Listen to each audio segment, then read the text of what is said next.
Magandang umaga po muna sa inyo, tanghali, hapon, gabi at madaling araw po sa ating lahat. Sana po nasa maayos po tayong kalagayan, mga kababayan. Mag-umpisa na po tayo, magkomentuhan na po tayo mga tambay. Ito po, komentuhan po natin mga tambay. Ito pong issue na naman, mga tambay, na walang kamatayan po impeachment ng Vice President.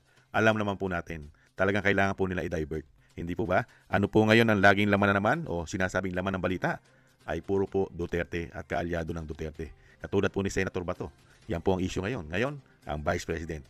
Kailangan po nilang matabunan ng issue ng mahigit 3 taong pagnanakaw nila umano sa ating bansa. At kailangan pong pabagsakin ang magpapabagsak din po sa kanila.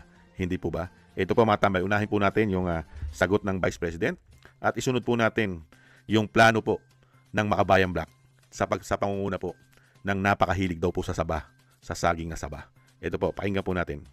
Okay, balik tayo sa programa Kabayan. Ipasok lang natin itong report. Vice President Sara Duterte hindi na ikinagulat ang nakaambang panibagong impeachment complaint laban sa kanya. Yan ang report ni Zeus Ligaspi. Zeus. Dani, sa pahayag sinabi ni Vice Presidente Sara Duterte na hindi na nakakagulat ang pahayag ng ilang mambabata sa Kamara kaugnay ng paghahanda ng panibagong impeachment complaint laban sa kanya. Ayon kay Duterte, may pattern ng pag-ugong ng usapan tungkol sa kanyang impeachment at madalas itong natataon tuwing tinatalakay ang usapin ng budget. Giit niya, nakatanggap ang kanyang opisina ng impormasyon na may ilang mambabatas na inilalako ang pagpirma sa kanyang impeachment complaint kapalit ng mas malaking budget. Sa kabila ng isyong ito, wala anya naganap na formal na investigasyon na ngayon ay nauulit habang tinatalakay ang 2026 national budget. Nanindigan naman si Duterte na handa siyang sumagot sa anumang aligasyon at hindi siya mananahimik habang pilit siyang pinatatalsik sa pwesto sa hiwalay na pahayag. Yan po mga tambay, at isunod naman po natin yung kay Saba mga tambay. Yung interview naman po kay Saba. Talagang ang mainstream media po alam naman po natin yan kung sino lang po tinututukan yan. Hindi po ba? Laganap na laganap ang korupsyon sa ating bansa, pero nakatutok po sila sa pamilya Duterte at kaalyado ng mga Duterte. Unbelievable. Saan ka makakita ng ganyang ganyang klaseng gobyerno at ganyang klaseng media, mga bayan. Ito pa, pakinggan po natin. Halaga ng confidential funds nito. Ito ay lalo na't na-impeach si VP Sara ng Kamara ng 19th Congress ayon kay House Deputy Minority Leader at mamayang Liberal Party Representative Lula de Lima. Ang kongresista ay spokesperson ng complainant sa unang impeachment complaint na inihain sa Kamara laban kay VP Duterte. Pakinggan natin ang pahayag ni Congresswoman de Lima. So hindi pa siya lusot, hindi siya pwede na nagsasabi na, yung para bang all of a sudden anti-corruption crusader na rin siya. Because she has her own issues. May I repeat? She has her own serious issues of corruption, of accountability that she has not really responded to properly and clearly na kailangan din niyang managot. Ayon kay De Lima, willing siyang mag-endorso ng panibagong impeachment complaint laban sa Vice Presidente, depende sa aligasyon at ebidensya. Pagkatapos na ito ng 1-year ban, itinakda ng Korte Suprema o sa February 6, 2026. Nagbigay Kaya mga tambay, meron naman po sila lulutuin bago ebidensya na naman. Kailangan po may ebidensya kasi Ano naman kaya lulutuin nilang bago ebidensya? At yung sinasabing hindi raw po lusot, sino po ba talaga ang hindi pa lusot sa anomalya? Sa anomalya po, lalo-lalo po sa pulburon. At may anomalya pa sa saging na saba. Umano, sino po ba? Sino po ba ang napakatindi ng ginawa pong kahayupan, kawalanghyan at kademonyohan sa ating bansa? Umano. Si BP Sara po ba o yung mahilig po sa saging na saba na nagluluto pa yata ng pulburon sa Muntinlupa? Hindi kaya? Panahon po kasi ngayon nila Nakita naman po natin ang gobyerno natin ngayon. Sino-sino po ngayon ang mga kasama at kaalyado? Yung halos nagbigay po ng salot. Yung mga salot po ng lipunan. Pahirap sa bansa natin. Sila po ngayon ang magkakasama at yun po yata ang kaalyado ng gobyerno ng binagongang Pilipinas. Majority magnanakaw, umano. Mga makakaliwa, umano. Hindi po ba? Mga korap. Mga oligarkiya na ganid. Hindi kaya? Ganyan po nakikita natin ngayon At dito naman po matambay, hindi naman po tangat bobo ang ating Vice President. Alam niya po yan. Alam niya po lahat ng niluluto nila. Kaya nga sinasabi ng Vice President natin Di ba? Gaano naman kaya kalaki ang ipopondo nila sa mga politiko. Mga politiko na pipirma na naman sa bagong impeachment, nalulutuin na naman nila. Pera na naman po ng taong bayan ang makukuha na naman po. At tuwan-tuwa na naman po ang mga salot at magnanakaw na politiko. Lalo-lalo po dyan sa House of Representatives. Dahil may niluluto na naman impeachment. Pag may nilulutong impeachment, maraming pera ang involved. Ikaw ba naman? Pipirma ka doon sa nilulutong impeachment ng mga kaliwa? Ng Makabayan Black umano? Kung wala pong magbibigay ng malaking pera sa opisina mo? Hindi kaya? Hindi naman po tangat bobo mga Pilipino. Pumutok na nga.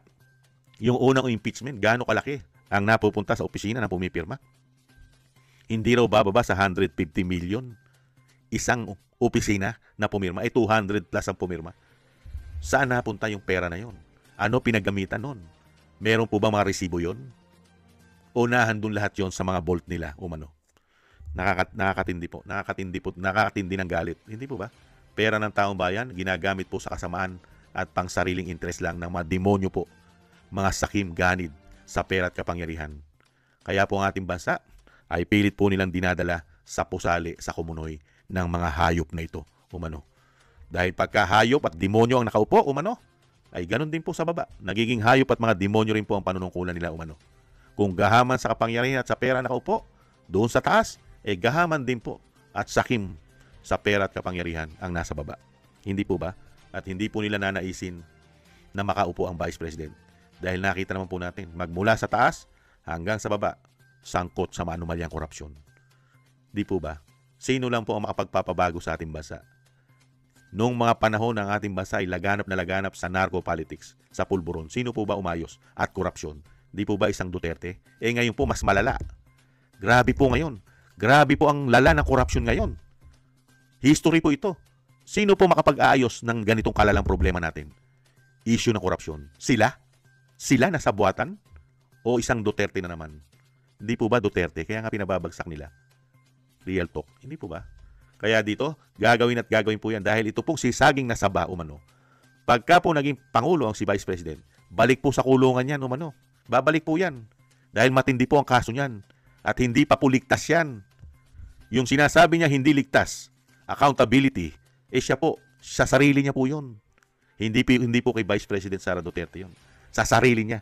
Natatakot siya para sa sarili niya na maupong presidente si VP Sara. Real talk. Hindi po ang Vice President ang natatakot sa korupsyon dahil wala po siya nun. Sila po ang gigil na gigil at takot na takot sa Duterte. Lalong-lalo po ang pamahalaan ngayon. Hindi po ba? Kaya nga kampi-kampi. At isa pa, saan ka nakakita na lumalaban sa korupsyon itong si Saging Nasaba, umano? Kay laki-laki ng korupsyon ngayon. Grabe. Trilyon. Daan-daang bilyon. Wala kang inaasikaso at inaatupag maliban sa Vice President at sa mga Duterte. Hindi ba hindot ito? Hindi po ba kademonyohan na po ang nasa isip nito, umano? Hindi po ba? One-sided. Talagang alam na alam mo yung layunin po nila at interest. Interest. Hindi po ba? Hindi po sila naglilingkod sa taong bayan. Itong mga hayop na ito. Itong mga salot na ito, umano. Hindi. Naglilingkod lang po ito pang sariling interest nila. Mga kababayan, kawawa po tayo. Binubuhusan natin ng pera. Perang pinagpawisan natin, biwis natin. Pero ang kumukuha lang at nakikinabang ng pera at buwis natin ay mga demonyo at salot ng lipunan at bayan natin. Nakakahiya. Mga kababayan, nakakahiya po ang ating bansa. Hindi po talaga uusad ito. Pagka ganitong klase, mahigit 3 taon, dinala lang po tayo sa ganitong issue. Issue ng politika at korupsyon. Meron pa po bang ibang pinag-usapan na maganda ang ating gobyerno, maganda ang pasok ng ekonomiya, pasok ng pasok ang mga banyaga, nagtitiwala sa gobyerno. Napakaganda, napakarami ng trabaho na ibinibigay ng mga nag-i-invest o ng mga investor sa ating bansa. Ganun po ba ang balita? Bumababa na ang mga bilihin. Bumababa na ang presyo ng ating mga bayarin. Hindi po ba? Nakakakain na ng 3 beses ang mga Pilipino. Maayos ang takbo ng ekonomiya. Ganun po ba? Hindi. Araw-araw balita, korupsyon, pagnanakaw nila, pamumulitika nila. Pero sa kabila nun, nagpopondo po ang bansa ng trilyon-trilyon para lang po sila magnakaw at mamulitika ng mamulitika. Yan po ang nagiging priority nila. Hindi po para ibangon at iangat ang ating bansa. Hindi ba? Korupsyon at politika ang priority po nila. Nakakahiya. At gamit na gamit pa po ang mga salot na mahigit 50 taon na sa ating bansa. Salot. Sila po ngayon namamayagpag at katulong pa nila ang mainstream media, umano. Bakit kaya, mga kabayan? How much? Ganyan po katindi. Ganyan po pala pagka bumalik. Pagka po pala bumalik ang isang lahi ng Marcos, ganyan po pala nangyayari sa bansa. Yung hindi po natin dinanas dahil tayo mga bata pa, katulad ni Kamanong, bata pa, hindi naman po masyadong bata. Noong mga panahon po na yun si Kamanong po ay elementary na, mga kabayan. Pero ganito po pala.